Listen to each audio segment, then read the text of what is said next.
अधेड़ उम्र में सास की शादी। रेशमा आज बहुत खुश होती है। आज उसकी शादी को पूरे 10 साल हो जाते हैं। घर में खुशी का माहौल होता है और इसी खुशी में रेशमा घर में तरह तरह के पकवान भी बना रही होती है। इसी बीच रेशमा की पड़ोसन उनके घर आती है और उससे कहती है, क्यों रेशमा, आज घर में बड़े पकवान बन रहे हैं, कुछ खास है क्या आज? आज ही के दिन मेरी शादी हुई थी और आज मेरी शादी को पूरे 10 साल हो चुके हैं। अच्छा, शादी से याद आया, रेशमा क्या तुझे पता है, हमारे पास वाले ही एक गांव में 70 साल की एक बुढ़िया औरत अपनी दूसरी शादी रचा रही है। क्या 70 साल की बुढ़िया औरत की दूसरी शादी? अरे जिस उम्र में लोग पूजा पाठ करते हैं वो बूढ़ी औरत रंगरलियां मना रही है। इतना ही नहीं, सुनने में तो ये भी आ रहा है कि उस बूढ़ी औरत के 2 बेटे, बहू और 4 पोते पोतियां भी है। तौबा तौबा, सच में जमाना बहुत खराब आ चुका है। कुछ शर्म लिहाज नाम की चीज तो बची ही नहीं इस दुनिया में। हमारे परिवार के तो ऐसे संस्कार नहीं है। रेशमा, जमाना बहुत आगे निकल गया है। आजकल क्या बच्चे और क्या बूढ़े, सभी पर एक जैसी जवानी छा रही है। हमारे लिए तो ऐसा सोचना भी पाप है। वैसे कब है उस बूढ़ी औरत की शादी? आपको कोई जानकारी है क्या? मुझे क्या, पूरे गांव वालों को पता है इस शादी के बारे में। कल ही तो है। अरे वाह, कल तो योगेश के पापा भी छुट्टी पर है। एक काम करते हैं, हम भी चलते हैं इस बूढ़ी औरत की शादी में। आखिर देखे तो सही कि कौन है वो बेशर्म बूढ़ी औरत जो पोता पोती खिलाने की उम्र में प्यार के फूल खिला रही है। पड़ोसन वहां से चली जाती है, जिसके बाद रेशमा सोच में पड़ जाती है। शाम को जब रेशमा का पति अमित घर आता है तो वो रेशमा को हैरान परेशान देखकर पूछता है, क्या हुआ रेशमा, आज बहुत परेशान सी लग रही हो? कुछ खास नहीं, एक बुढ़िया औरत के बारे में सोच रही थी। कौन सी बुढ़िया औरत? रेशमा अमित की ओर देखती है और उसे बताते हुए कहती है, हमारे पास वाले गांव में ही एक बूढ़ी औरत है जो अपनी उम्र के आखिरी पड़ाव में अब लव अफेयर कर रही है और कल उसकी शादी भी है। ताज्जुब की बात तो ये है कि उसके 2 बहू बेटे और 4 पोते पोतियां भी है, फिर भी किसी ने उसे नहीं रोका। अरे इतना भरा पूरा परिवार होने के बाद वो अपना दूसरा घर क्यों बसाना चाह रही है? पता नहीं जी, मैं सोच रही थी कल आपकी भी छुट्टी है तो क्यों ना हम भी शादी देखने चले। सुनने में आ रहा है कि कल पूरा गांव जा रहा है उसकी शादी देखने के लिए। रेशमा की बातें सुनकर अमित भी दूसरे दिन उसके साथ चलने के लिए हामी भर देता है। अगले दिन सुबह रेशमा और अमित बच्चों के साथ शादी देखने निकल जाते हैं। गांव से कुछ किलोमीटर की दूरी तय कर रेशमा अपने परिवार के साथ विवाह स्थल पर पहुंच जाती है। यहाँ की साज सजावट कितनी अच्छी लग रही है ना। ऐसा लग रहा है मानो किसी नई नवेली दुल्हन की शादी हो। देख कर तो ऐसा ही लग रहा है, लेकिन वो बूढ़ी औरत है कहाँ पर जिसके इतने किस्से सुनने को मिल रहे हैं?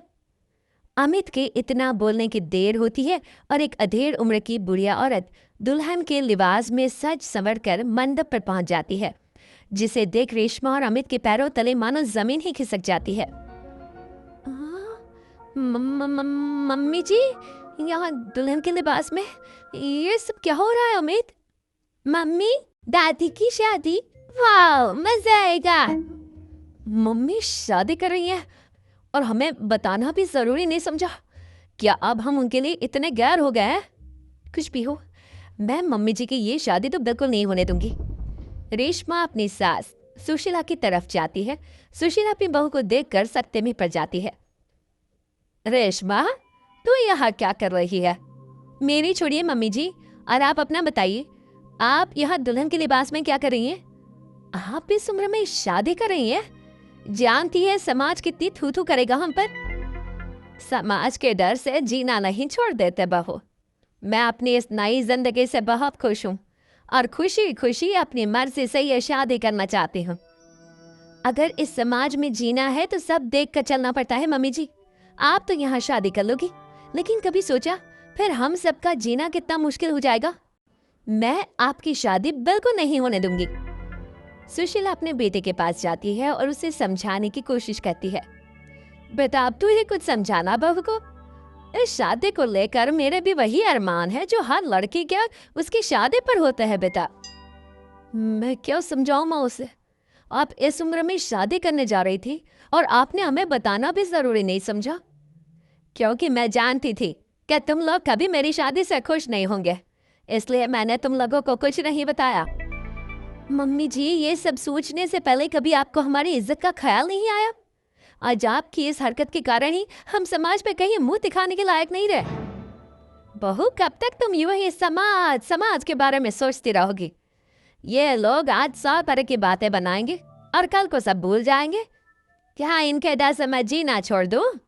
कल तो सभी को मर जाना है, उसमें भी अगर हम ऐसे ही डर डर कर जीते रहे तो कभी खुश नहीं रह पाएंगे। मम्मी जी, बातें बनाना कोई आपसे सीखे। जिस उम्र में आपको पूजा पाठ करनी चाहिए, अपने पोते को गोद में खिलाना चाहिए, उस उम्र में आप फिर से अपना घर बसाने के सपने देख रही हो। यकीन नहीं होता मम्मी, आप इतनी स्वार्थी कैसे हो सकती हो? स्वार्थी? बहू, मैंने अपना पूरा जीवन बाकी सबकी खुशियों के लिए बिता दिया। अमित के पिताजी की मौत के बाद जब मेरे पास दूसरा घर बसाने का मौका था, तब भी मैंने अपने बारे में नहीं सोचा, अपने बच्चों के बारे में सोचा। और आज तुम मुझे स्वार्थी बोल रही हो? क्या एक बुरी औरत के पास दिल नहीं होता? हमें प्यार करने का अधिकार नहीं होता? सुशीला की बातों ने सभी को सोच विचार करने पर मजबूर कर दिया। किंतु रेशमा, हर किसी को अपना जीवन जीने का अधिकार होता है मम्मी जी, लेकिन आपके साथ 3 और जिंदगियां भी जुड़ी हुई है। हम आपके कारण बदनामी का घूंट नहीं पी सकते मम्मी जी। आज तुम दोनों को अचानक मेरी और इस समाज की इतनी परवाह क्यों हो रही है?